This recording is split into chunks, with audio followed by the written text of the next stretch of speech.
Peak oil is something that has been and is currently changing your life. Peak oil is a theory that goes like this. The global production of oil will hit its peak and then start to decline. Now, it doesn't mean the world will run out of oil. What it means is that the world will run out of cheap oil. The idea has been around since the mid-50s. Back then, a Shell oil geologist named Marion King Hubbard predicted that U.S. oil production could hit its peak in the early 1970s. Well, remember that oil shock back in the 70s? It's nothing compared to what supporters of the peak oil concept think we're in for once the decline starts. Economic collapse, geopolitical conflict, and the end of your lifestyle as you know it. Factor in the rest of the planet and their growth and their needs, and what you've got is increasing demand and shrinking supply of a finite resource.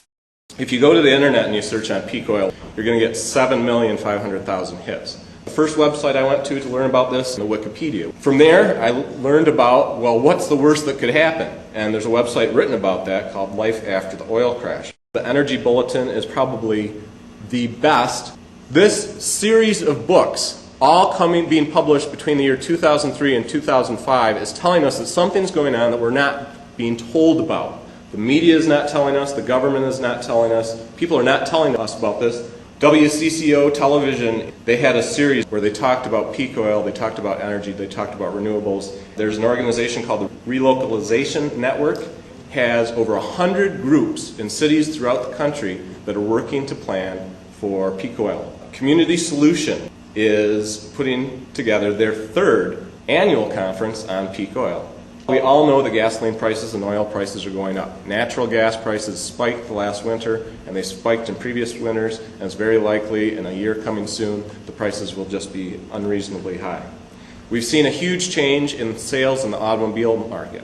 GM, Ford, Chrysler, they have experienced major changes in what vehicles they're able to sell and for what price.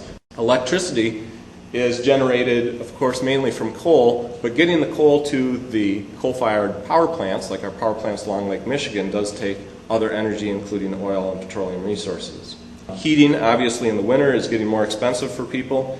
There's been an increase in unemployment, even unreported unemployment, and clearly we've seen a huge softening of the housing market. People are finding that their homes are worth much less than they had anticipated, and they're having a lot more trouble selling their homes. Peak oil is tending to drive and change how much money is actually worth, and that is via inflation. Peak oil is the point at which we reach maximum global oil production, and that tiny little peak at the top, that's the peak oil point. But when people normally talk about peak oil, they're not just talking about the fact that someday we're going to get to a maximum point, or a topping point, as some people call it. They're talking about all the impacts and all the reasons that surround that.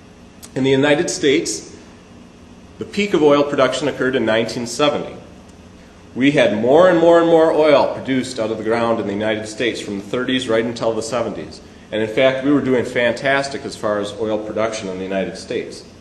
But no matter how much technology we had, no matter what we did, no matter how many drilling rigs we sent out there, oil production has declined ever since the year 1970 in the United States. The United States does not have a whole lot of oil left to produce. In fact, worldwide, the United States only has 2% of the oil reserves. And yet we use 25% of the daily world oil. The United States, back in the 40s and 50s, was the #1 oil exporter. We exported more oil than any other country, including the Middle Eastern countries, and we had huge inflows of money and capital into the United States. Since the 50s, since we've had a peak of production in the United States and productions went down, we have become the #1 oil importer. We import more oil into our country than any other country, and that means huge amounts of money flow out of our economy. They go from the United States to the Middle East. Once we passed peak oil in the United States, we became vulnerable to oil shocks. And there were two major oil shocks in the 70s, which drove prices, gasoline prices, way up, and they drove inflation at such a high rate that $1 in 1970 was not nearly worth the same as $1 in 1980. Some say that if we can put a man on the moon, we can do anything. But can we solve our energy problem in time? Nearly half of our oil is now imported. Much is wasted. We are exhausting our irreplaceable energy resources. Do we have time? Think about it.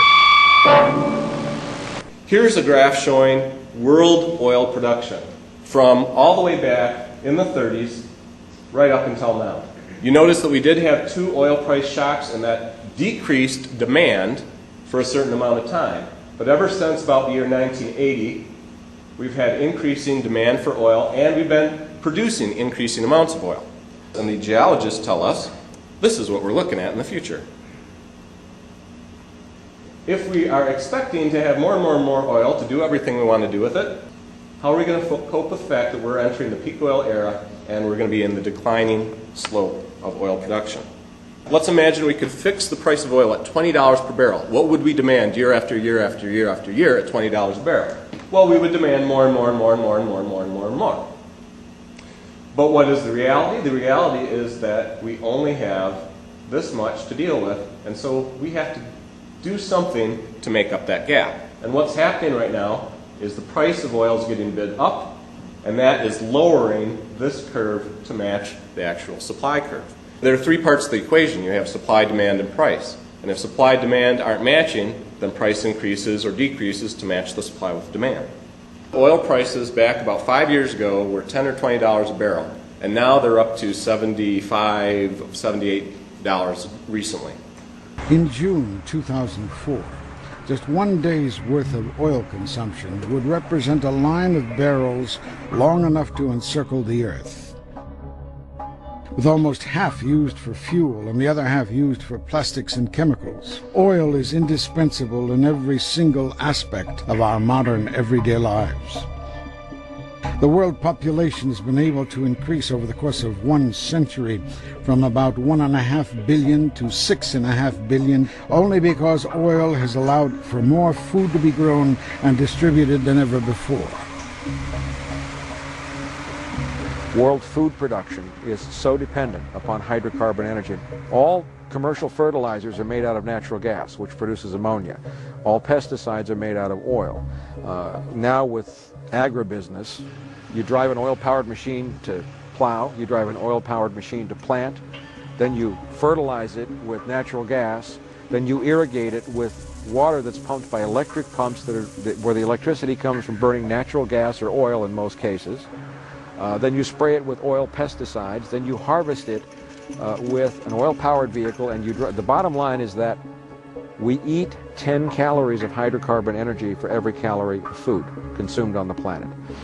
We, every single one of us, are dependent on an unsustainable, failed global system providing for all of our needs, providing food, energy, shelter, all these things. And this system is failing because it is based entirely on huge quantities and ever-growing quantities of oil. The second part of this problem is that every single penny we use, every single dollar we earn or spend, that is driving this system. And it's driving it faster and faster.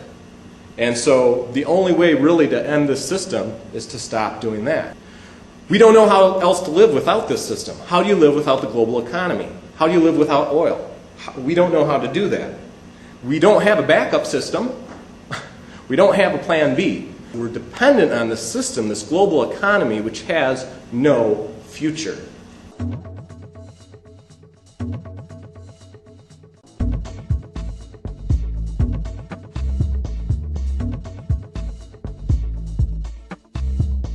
That's a prediction of worldwide catastrophe in 6 years. I'd better find out what this is all about.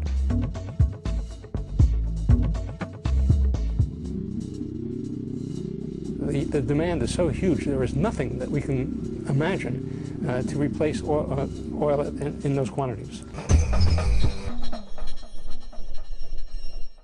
We need to consume much less. We need to conserve much, much more. We need to make ourselves as independent as we individually can be, and then work with community to make our communities as independent as they can be.